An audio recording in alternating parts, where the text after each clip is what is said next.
Welcome to Try Not to Overthink It, where we explore the intricate landscape of mental health, well being, and everyday life. I'm RJ. I'm Khalil. Join us as we dive into insightful conversations, share expert perspectives, and personal stories that shed light on the various dimensions of mental wellness. Whether you're seeking guidance, inspiration, or a deeper understanding of the human mind, this podcast is your safe space to engage, learn, and navigate the journey to a happier, healthier self. If you're new to the channel, please like the video, subscribe to the channel, and hit the notification button so that you do not miss out on any future content. So today we are going to be unpacking the topic of emotional intelligence. This idea kind of came across my mind when I was watching the story about Shakari Richardson and her boyfriend getting Right. into a physical altercation at the airport. Um, just I understand that, as young people, we sometimes, do not necessarily always understand how to properly express our emotions. I teach an anger management class, and I tell the students enrolled in the class all the time that experiencing anger is not a problem because, again, emotions are a natural part of being human. It is how we exhibit and express those emotions that they start to become problematic, especially when we're expressing them or exhibiting them in unhealthy or maladaptive ways. So I thought it was important for us to kind of, unpack this topic today because, again, you know, with her particular situation, of course, they're arguing, they're upset. It starts off with words, then it turns into a shoving thing, and then she shoved him, he falls, and then she's throwing stuff at him. And again, not saying that being mad, being upset is not a valid thing to experience, but it's how we exhibit and how we display our emotions that start to become unhealthy and maladaptive, and in some instances toxic. So I thought it Right. was important for us to touch bases with this particular topic today. So what do you think about that, Khalil? Hey, I'm so glad that we were able to unpack some of that because we were just talking about not having that emotional intelligence will affect your relationships, right? Not having the self awareness, self regulation. And our last podcast was more about self regulation, but we were just talking about not being aware of when to express certain emotions in the right place, right time, and how to express it in a healthy way. Well, emotional intelligence, EQ, EI, emotional quotient, whatever you want to call it, is the ability to understand and to manage your emotions as well as recognize and influence the emotions around of other people, right? And being aware of your emotions and that something is triggering you or something that is causing you to have a fluctuation, right? A mood change. Hey, that's the first thing. If I can be aware of that, then I might stop something from happening. A good example is that I was on vacation with my daughter and my wife, and uh, we were in Florida, and the weather changes pretty abruptly sometimes, right? And it was about to storm, and we could tell. So my wife said, "Hey, we're without our vehicle." And we were pretty close to the Airbnb. So my wife sent my stepson back to the car, and I'm walking with her and my daughter. And I was like, "Hey, well, let's seek shelter before it starts, because it started drizzling a little bit. Them raindrops start hitting me. I do not like being caught in rain. I don't like the feeling of being wet. I know myself. I'm very self-aware. Since I don't like being wet, I said, "Hey, we can go inside the store a little bit," because I was looking for something anyway. I said, "Well, let's go in the store. I want to look for one of those UV shirts." And I was like, "I didn't bring one. I want to go look for it." They were like, "No, no, we want to get up because there's a certain restaurant. We want to see where it's located." And we were looking on the GPS. Like, we want to get up the block a little bit further and go towards the restaurant. I said, "Well, we can always do that when we get the vehicle." Started a little bit of an argument, and my daughter was like, "Don't get sassy," joking and clowning me. But I had a certain boundary with getting wet. I didn't want to go into all that I have a pet peeve. I don't like being wet in the rain. Um, she didn't really care. My wife didn't care. And we ended up forging further. And I said, after all that, I don't want nobody saying I'm sassy. I stopped complaining. I got pretty quiet. And when we got to the place we we're going, the torrential downpour started, right? And since, like I said, I was kind of reading the room, I saw that they really wanted to do this and everybody was getting frustrated. They wanted to get to this restaurant. By the time we get to the restaurant, we're soaked. And I mean, so how Florida rain comes like like it's dropping hail or something, like, but it's just raindrops. So boom, we're all sitting wet and they're all laughing. I said, "Yeah, I told y'all that wasn't a smart move, right?" But I was using my emotional intelligence. I saw everybody was frustrated. They wanted to get to where they wanted to. They didn't want to wait for the ride. We get there. We have to hop in the car once my stepson gets there, and we're completely drenched and wet. And he was like, what was y'all doing? Running in the rain? Like, what's good? Like, and I was like, well, they wanted us to walk in the rain, these two, and they got mad at me. But I said, hey, this is the purpose of the point that I was trying to make. But because I was aware that, hey, I was getting triggered and they wanted to do this, they had this stuck in their mind to find this restaurant in the rain, and we did it. And luckily, we were able to get a ride home, but it didn't cause more of an argument or conflict because I was emotionally aware. I said, hey, I'm being triggered.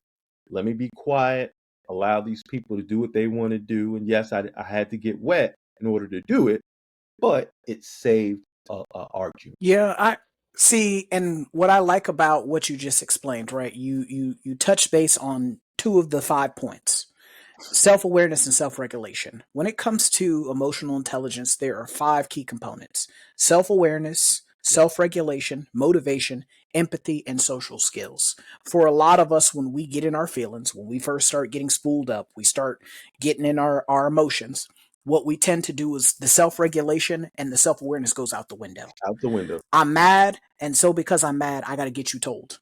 You've upset me in some way, I got to get my lick back. And that's where, as I tell people all the time, when emotions are not the problems. It is how we display and exhibit our emotions that become problematic. Right. So you were self-aware enough to know, let me be quiet. Right. Let me not.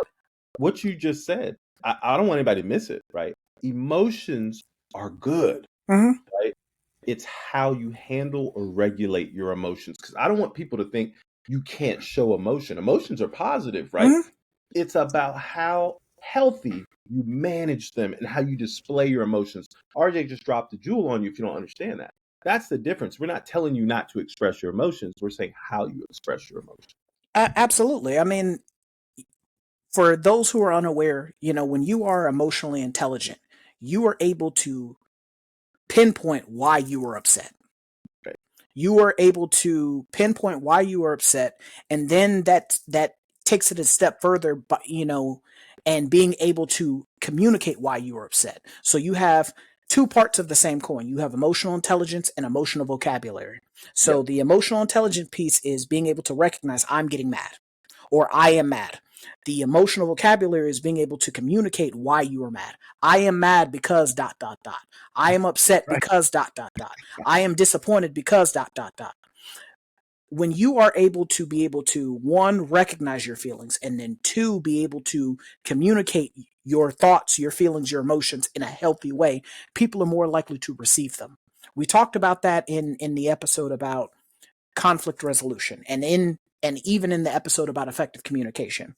For a lot of us, when we get in our feelings, we want to communicate and we want to talk from a place of negativity, a place of hurt, a place of irrationality.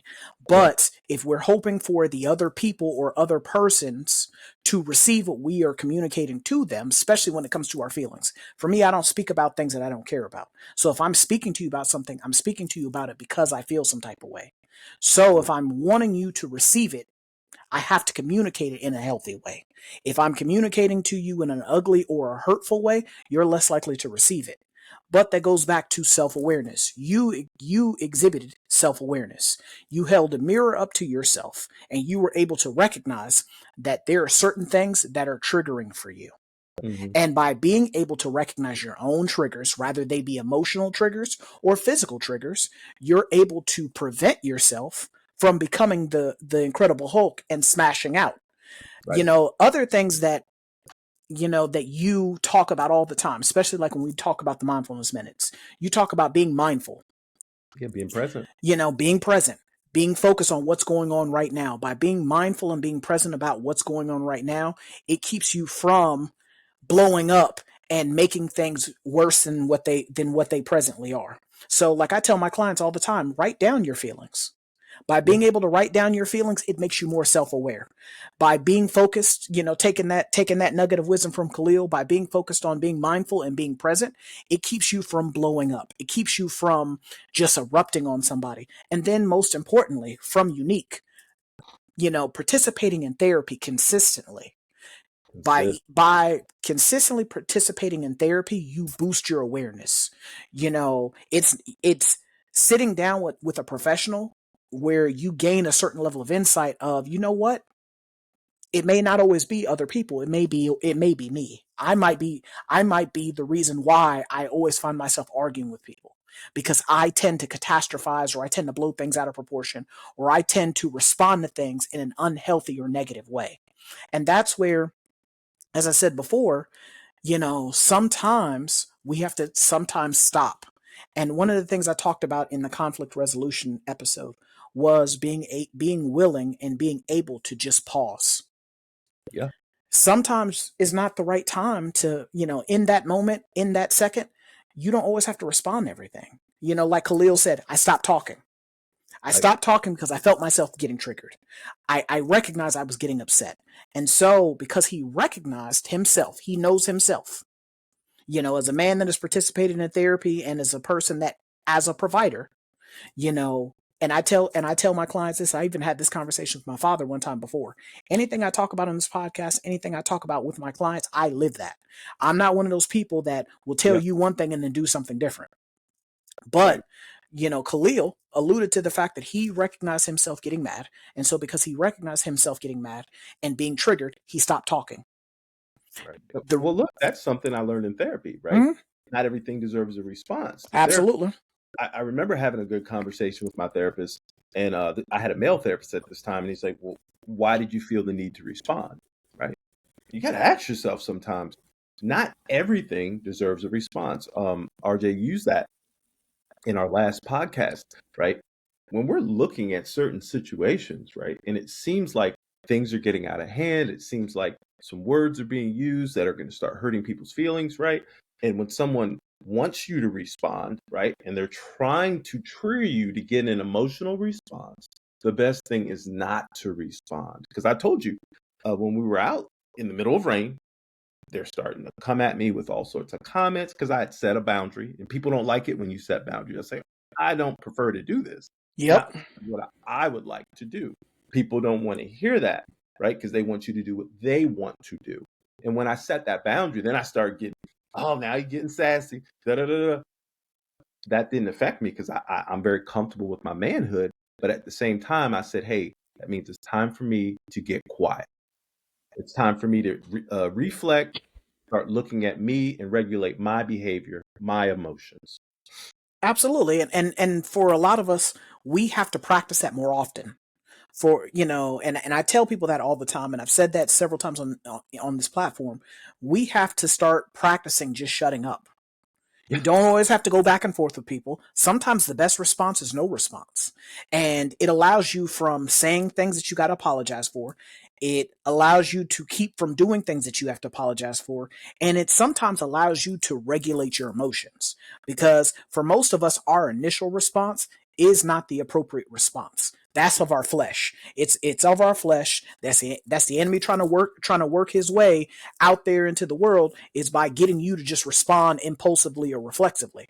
Taking the Hmm. time to stop, breathe, recenter yourself, think about what you're going to say, process what you're feeling, and then responding is the appropriate way to do things. That Right. is what will ensure that your response is the right response. Because for a lot of us, and I've shared this several times on this podcast, and I shared in the anger management class. Warren Buffett said that he does not make any business decisions when he is emotionally compromised. And so I was like, you know what? That's one of the most profound things I've ever heard in my life. Because at the end of the day, how many things do we operate? How many things do we find ourselves doing, and spaces that we find ourselves operating in when we're emotionally compromised and we say or we do the wrong things? Right. And it happens all the time. You hear it with different clients, right? That they put themselves in a compromised situation because A, they were getting divorced, B, they were going through child custody, right? Mm-hmm. C, They were talking about I might have to change jobs, I might have to move. All of these things are life transitions, right? Getting divorced, dealing with children, right? Either moving, finding a new job. All of those things are life transitions. They're major. They cause a lot of distress, right? So these are things that are proven. There's a lot of data on it. We're not making this stuff up. Children being born, all of those things affect us, right? Mm-hmm. Emotionally. And so when we're going through these things, and people, I know, especially African Americans and African American community, I remember talking to a guy. He was a military veteran. He had been shot and stabbed, right? Not in the military, Mm-hmm. outside of the military, right? And the funniest thing is, he was like, "Yeah, it was all right. I made it through." And he just basically, just pushed it to the side, like, "Hey, that's not trauma. That's just every day trying to survive, right?" And I'm like, "Whoa, whoa, whoa, whoa! Well, What that's is because it's become normalized behavior. normalized?" It's become normalized, and we talked about that in previous episodes in regards to maladaptive and negative behaviors being normalized. Yeah, So, for a lot of us, especially in our community, African American community, because for those of you guys who are listening instead of watching us, Khalil and I, as well as Unique, we're all African American. So we can only speak from our experience being African American. For right. in our community, a lot of us are not really taught conflict resolution. We're not really taught emotional intelligence, understanding why you feel the way that you feel. And then most importantly, we're not taught how to communicate our emotions in a healthy way that other people will respectfully receive what we have to say. We're taught things like having the last word. We're taught getting our lick back. We're taught don't be the victim. We're taught negative and maladaptive things that become normal. And so it becomes normal to meet violence with violence. It Right. becomes normal to meet negativity with negativity. It becomes normal to shout, scream, yell, get up in someone's face because they have a different viewpoint than yours. For me, and like me and my family were real close, so we talk regularly, consistently about things all the time. And even me and my sister, we're 2 years apart, but we talk on at least a couple times a week. Right. And Right. we've been on opposite sides of the same argument, but respectfully we're able to discuss and exchange of ideas, thoughts, feelings, and opinions without disrespecting each other. Why? Because at the end of the day, my parents were very intentional about certain things like conflict resolution, how to Yeah. talk to people respectfully, how to engage with people respectfully. Now please understand, my parents also don't play the radio either. They ain't soft. They will get with you if need be, if need requires it. But it takes a lot to get to that point. They don't just lead and choose violence right off the bat. Right. First to get to that point, you earn whatever you're getting right now. But at the end of the day, one of the things that my parents always taught me was what you put into an interaction is what you can expect out of it. So if you lead with respect, you lead with empathy, you lead with grace, you lead with mercy, people tend to give you that back in return.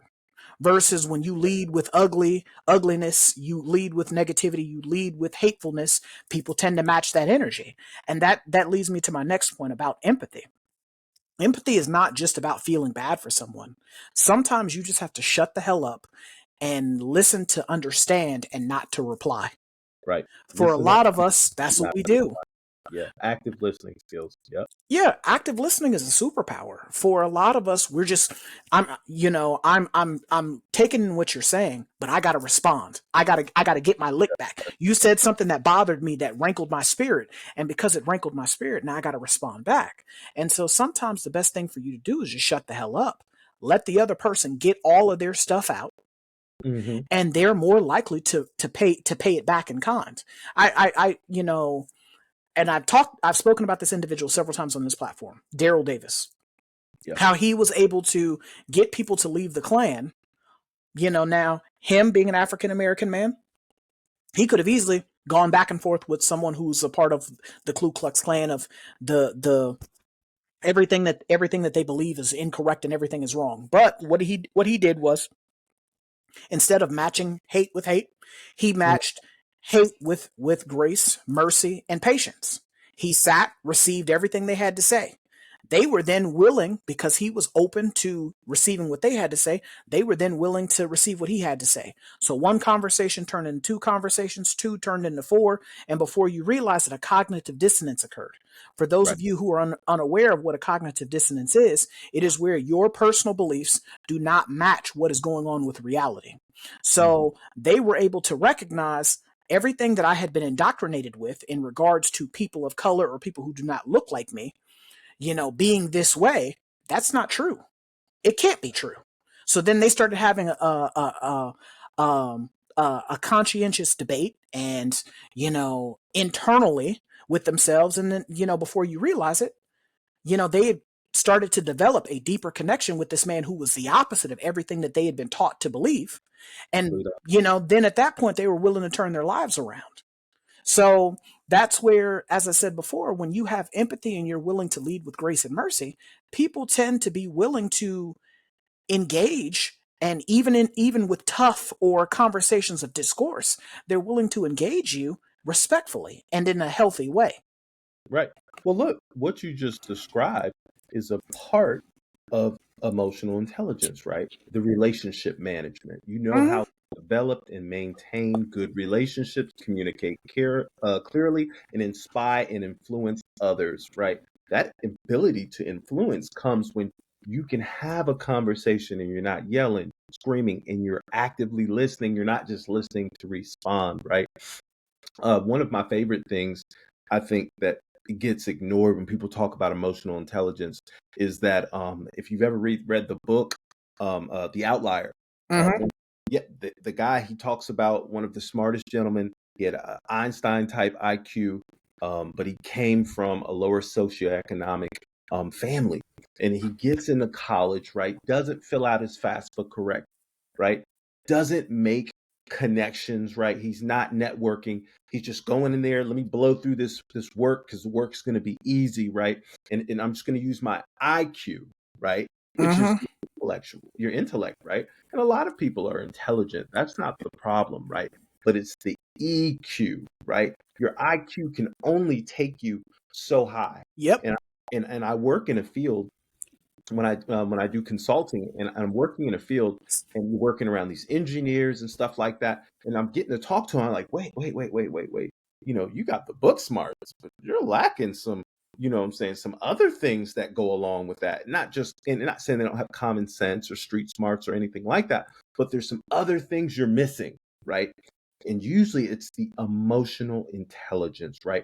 The ability to read the room, to be successful in social situations, right? They don't have that, right? And it also causes loneliness, isolation when you don't have that ability, right?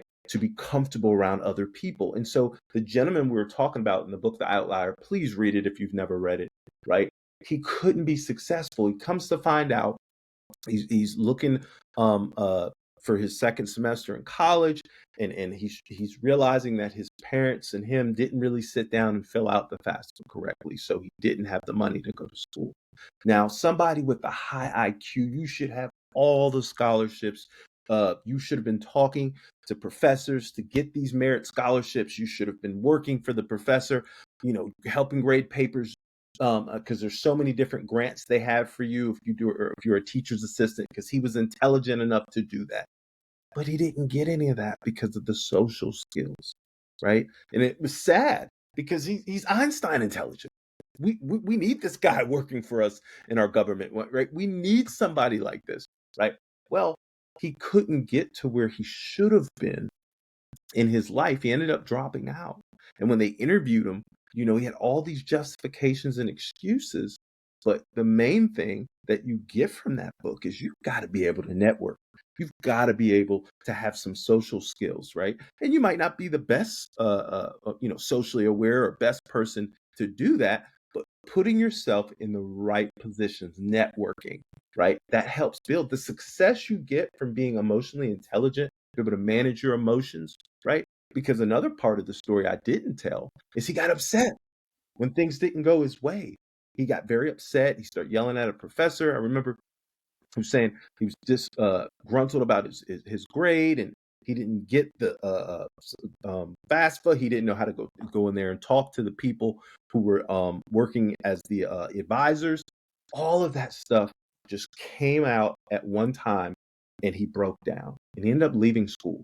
So I tell that story not to take joy or pride in his downfall, but it lets you know that IQ is awesome, but it's the EQ that makes you successful.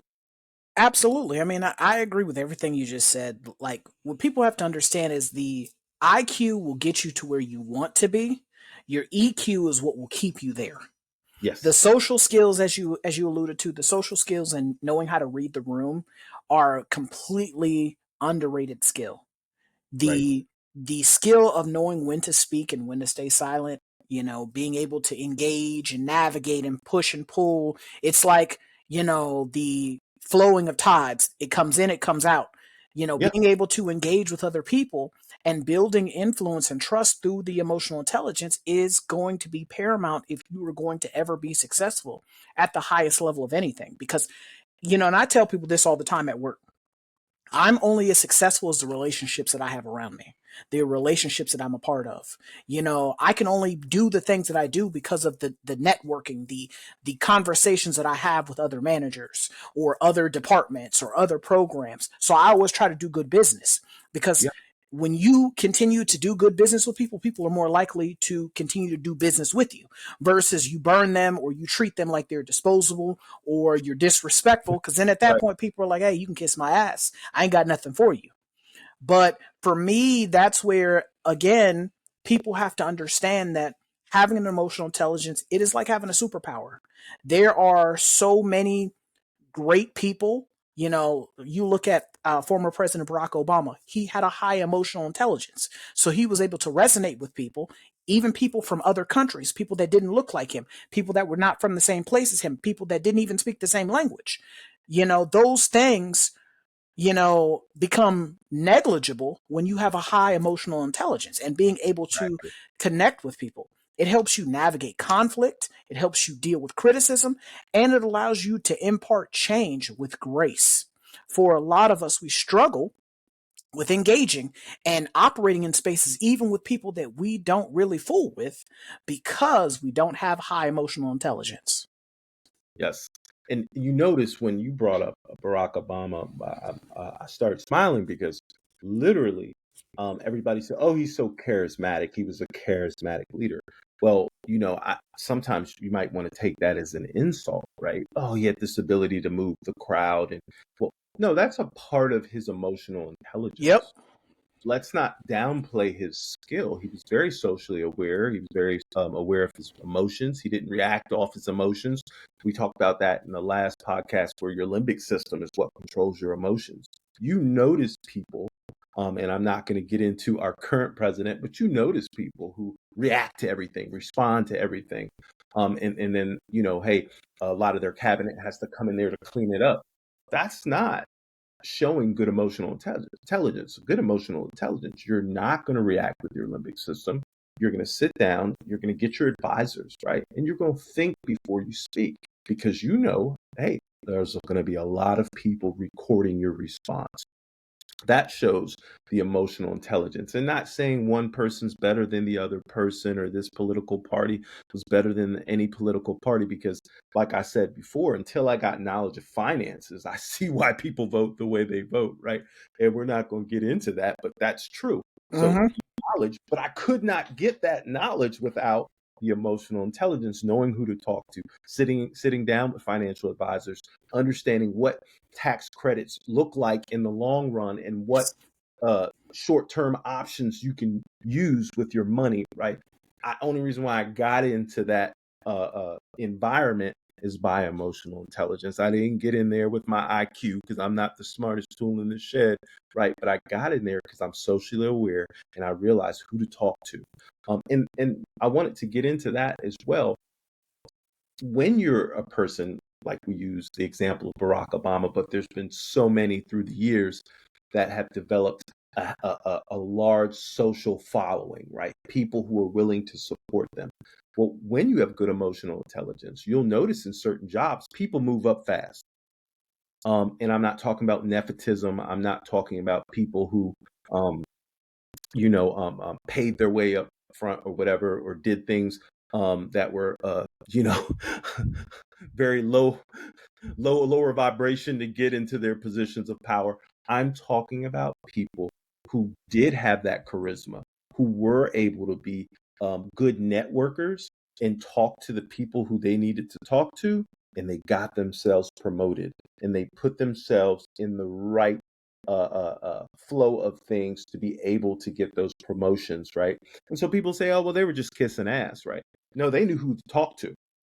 You might want to revisit and Because think, it's not about what you know, it's who you know. it's who you know. That's the world we live in. And if you haven't been able to pivot and throw that into your bag of tricks, right? Because you got to have a bag when you're talking about the business world. You better know who to network. Well, You know, you have to take the time to grow your emotional intelligence. Even yeah, if you weren't taught it, you have to take the time to do that. The same way that someone will go to the gym and work out physical muscles, you got to work out your emotional muscles as well. So yeah, you have to do certain things, like build daily habits to build your emotional resilience, where you don't feel the need to respond to everything. Sometimes it physically requires you to tell yourself stop. yeah, That's that, and I had to do that with one of my case managers where I'm like, because she was one of those people, she was great case manager, but she was real quick to always respond to everything. yep, Always had to say something back because that's just what she saw. That's what she was taught. That's how she was raised. You gotta respond back. You can't let nobody get the better of you. But like I told her, some people will say things to you to trick you off your square and talk you out your position. So you mm, don't have to respond to everything. Sometimes the best thing to do is tell yourself stop. When you feel that intrusive thought coming to the front of your mind, stop. Tell yourself stop. And so I would catch her periodically, stop. Just saying it out loud, stop. And she came back to me later and she was like, you know what? You telling me that? She said, I started doing it and it works. yeah, It does. You have to build those habits to build your emotional resilience so that you don't just blow up and you don't explode on people. And other times you have to unlearn emotional things like emotional suppression. And you have to embrace being vulnerable, like Khalil alluded to. Sometimes you recognize, hey, I don't have all the goddamn answers. And because I don't have all the answers, I gotta go sit down with someone who does. I got to be willing to go find the person that does. Be humble enough to, like, any of you guys, know me, I'm a nerd. So for me, one of my favorite cartoons when I was younger was Samurai Jack. oh The yeah, I like whole premise of Samurai Jack is he's got to get back to the past to fight, the demon Aku. So at the beginning of the cartoon, he was sent by his parents to different masters to learn different styles of fighting. So he learned how to shoot bows and arrows from Robin Hood. He learned how to, stick fight and bow fight from, the African warriors. He learned how to wrestle from the Persians and the Greeks. Like there were just different things that he had to go learn how to do. He had to humble himself and be willing to seek the knowledge from people who knew better than he did. And right, so a lot of times for a lot of us, we have to take the time to recognize the way that I've been living, the way that I've been operating, the way I've been moving and grooving in the world, it's not helping me, especially when I keep finding myself in the same spots over and over and over again. I keep finding myself getting fired. I keep finding myself getting into arguments with people. I keep right, finding myself alone and by myself because nobody wants to deal with that all the time. Nobody wants to be at odds or fighting with someone all the time.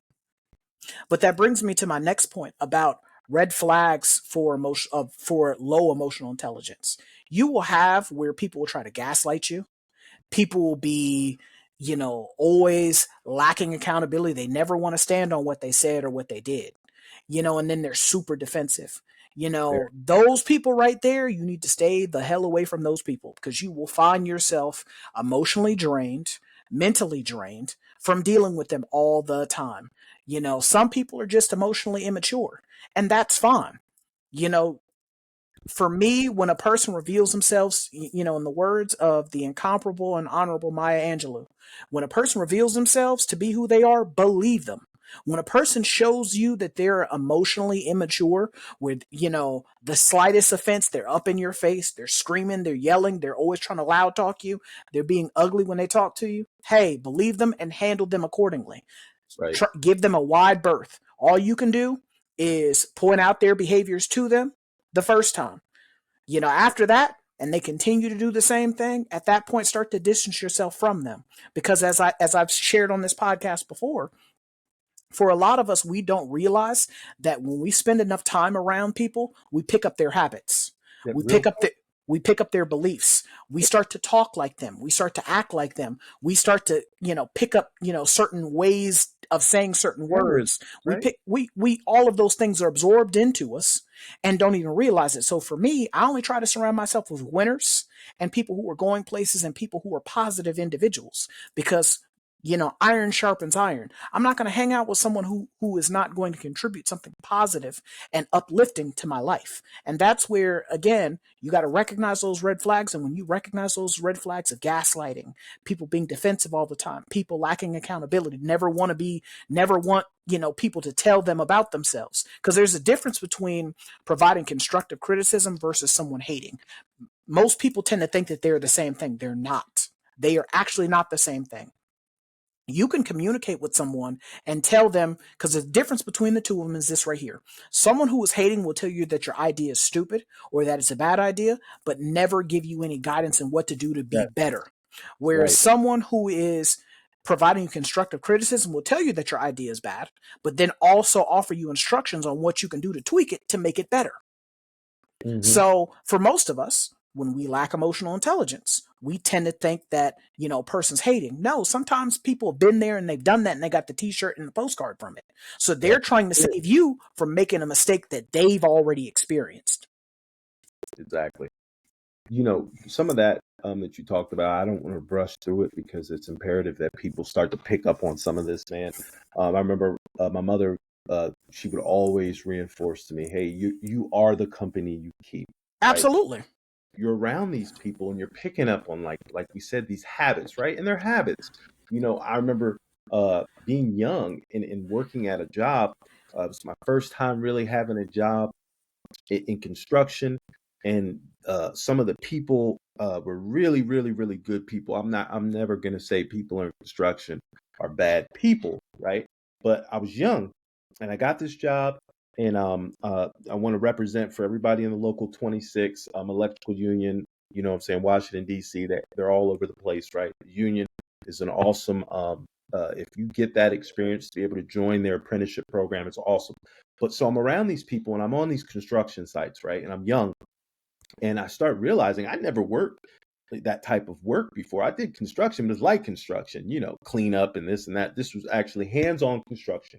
I start Mm-hmm. working with these people who were doing this to feed their families, right? And you start picking up on some of these mannerisms, right? I'm wearing boots a lot of the time, right? Which wasn't a part of my normal, MO. I don't wear boots all the time unless it's wintertime, right? I'm wearing boots in the summertime, right? I got my hard hat in the back seat of the car. Dirt really don't bother me like it used to, right? I got dirt on my pants because we're doing commercial work, so I'll be outside a lot of times, right? I'm cussing a lot more, right? And I'm picking up these habits. I'm being more direct. The people who are with me, they were more direct. You say what you mean, right? You don't sit there and play with people in that type of field because time is everything. They're on time. The foreman has to work with the time the GC gave him, right? The general contractor. So you got to move. You have to produce, right? So you can't sit around BSing anybody. You have to be very direct and to the point when you need something. Hey, this fell down. I need to make sure somebody puts it up because you're working around all these different contractors, right? Plumbers, you got steam fitters, you got this, that, and the third. You can't play games. So my behavior changed. I was more direct, more assertive, because if you want something done, you can't be walking around pussyfooting around a whole bunch of contractors. They're gonna look at you like you're a sucker. You know what I'm saying? Going up to them, I think we have a problem. The drywall didn't get put up in time. They're gonna punk you. You have to be assertive. So I start picking up these mannerisms, and my mom caught on. She was like, "Hey, you a lot more tougher than you used to be, right?" Mm-hmm. Well, doing that for 4 years straight changed me. And these, like I said, these were intelligent people, but I saw why their mannerisms were different. I saw why they were more assertive, and people confuse it for aggressive, right? I was able to pick up on some of them, but one thing I did is I said, hey, I'm going to take the good.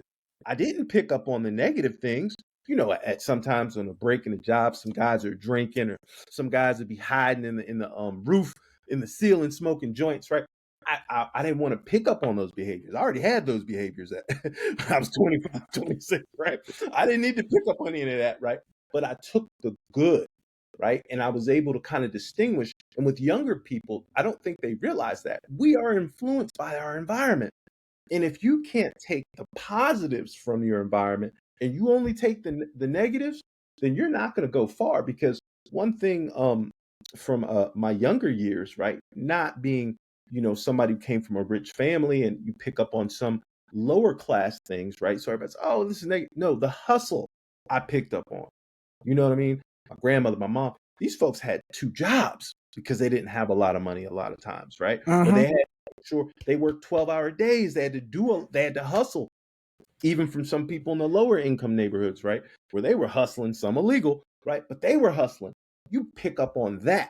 You know what I mean? You don't take the negatives, you take the positives. That's the emotional intelligence at work, where I say, hey, I can use some of these skills to build on. Absolutely. I agree with that wholeheartedly. I think that it transcends just professional relationships, and it also overlaps into your personal relationships.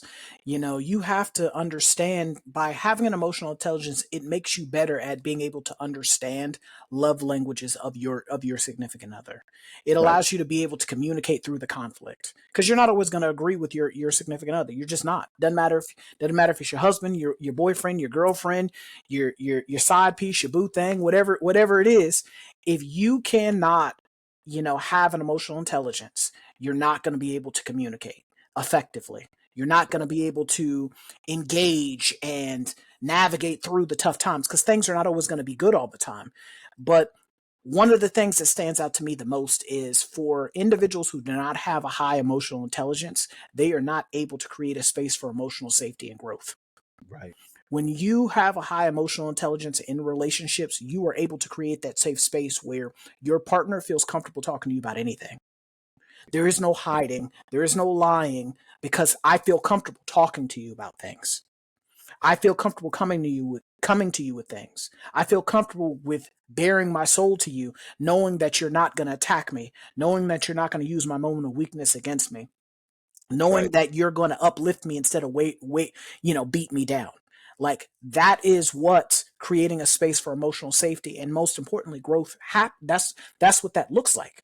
Because anybody who's in a relationship, I tell them all the time, if anything that is not lifting you up, anything that's not making you better, anything that's not adding and multiplying in your life, is doing the exact opposite. It's Opposite. subtracting and dividing out of it. And for Right. a lot of us, we don't really recognize that, because again, it's all I've ever seen. I've seen my mom or my dad be in unhealthy relationships, so I think that that's normal. And for me, there are things that, again, being a therapist and being on the outside of things, Khalil, Unique, and I are able to point out that, hey, that's maladaptive and that's unhealthy, Right. because we've seen Really, better. really We quick. we've seen better. We know better, and so because we've seen better and we know better, we are able to point those things out to our clients, and even sometimes our coworkers. Like, I had a conversation with one of my coworkers, and this is when she's pregnant. She's pregnant, baby wasn't here yet, so I'm asking her about the baby, because I like kids. So Right. I'm talking to her about the baby. What's she gonna name the baby? Da da da da. And so I'm asking her and the father together, like, what are their plans? And she's like, oh, he's not a relationship type. Wow. And so I'm like, Crazy. what? He's not a relationship type, but you could have a baby with him? What? So at that point, we Make started. that make sense. Make that make It sense. didn't make sense to me. My mind was blown. But fast forward to present. A baby's here now. Baby's older now. Because there was no space for emotional safety and for growth and for things of that nature. Instead of being able to be on the same page and being able to operate in unison into raising and cultivating the best human being that you could, you're constantly at odds. You're constantly arguing with each other.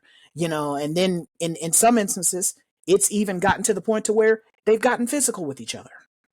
Yeah, that's And what usually so and so that's where it's important that we are taking the time to if we're not going to develop an emotional intelligence for ourselves, develop an emotional intelligence for the people around us, because we don't operate in a vacuum by ourselves. We're interacting, we're engaging, we're entangling with other individuals, and we have the ability to, make their day better or ruin their day based off of how we're acting and how we're carrying on.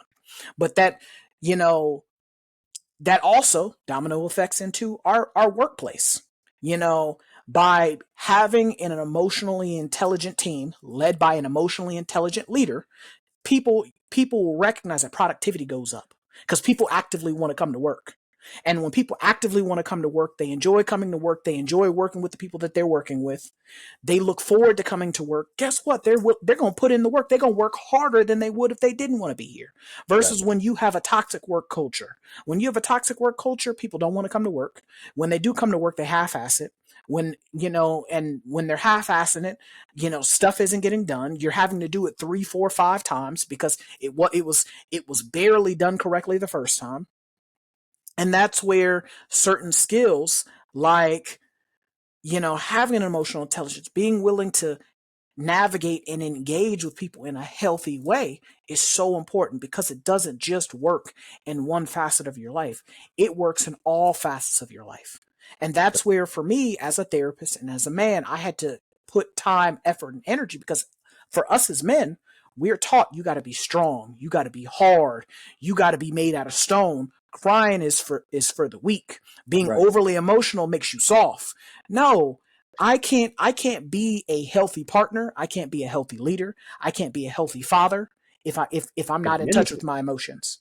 That's right. If Can't I be if anything I without it. can't, I'm only giving you a fraction of my potential when I cut off my emotions. I want, before we go, I do want to send a shout out to all those therapists that help people practice emotional regulation. I know for RJ working in mental health center, that's imperative that you do that, but not everybody has to do that. If you're in private practice, you might not have to do that. But like Unique said, right, boundaries should be the first thing we always teach, right? Yep, absolutely. Without boundaries, nothing is sustainable. And then the second thing should be emotional regulation, right? Mm-hmm. Emotional regulation, and what that goes along with emotional intelligence. I need to know what's going on with me in order to be the best father, the best leader, right? The best provider. I can't do all that if I don't know what's going on with me. If my emotions have been sacrificed, if I don't know how to emote, I don't understand how to healthily express my emotions, right? I'm gonna do nothing but pass that on to other people, right? I want you guys to realize this. When you start working with a therapist, right, it unlocks a whole new way to look at life. Therapists aren't miracle workers, but by allowing them to help you reassess how you've been currently living or how you've been dealing with life on life's terms is going to go a far way, a much longer way than holding in these emotions and trying to process on your own. Everybody says, "Well, life be life," in right? Well, yeah, life doesn't stop. It's always gonna go on. People are always gonna die. People are gonna be born, right? Those things need to be processed. Mm-hmm. And Absolutely. I'm off on that note. Thank you guys. So we're going to end the conversation there. This is Try Not to Overthink It signing out. I'm RJ. And I'm Khalil. If you like what you heard, you like what you saw, we ask that you please like, share, subscribe, hit that notification button on the channel, because every little bit helps. Comment. Make sure that you share, these messages with anybody that you know, or, that could, benefit from hearing these messages. If you would like to support us even more, you can listen to us instead of watch us. I don't know why you would, because we are some very good looking people. My mommy and daddy made this and they did a real good job. But if you would like to listen to us, we can be found on Apple Podcasts, Google Podcasts, Spotify, Anchor, Audible. Pretty much anywhere you can get your audio files, we can be located. If you'd like to support us even more, we can be found on TikTok and on Instagram, where we drop content every day. Excerpts from the episode, as well as content that we create called Mindfulness Minutes, where we talk about different topics that are therapeutic in nature and geared towards helping you improve your life every single day. So this is us signing out, and we will catch you guys next time. Peace.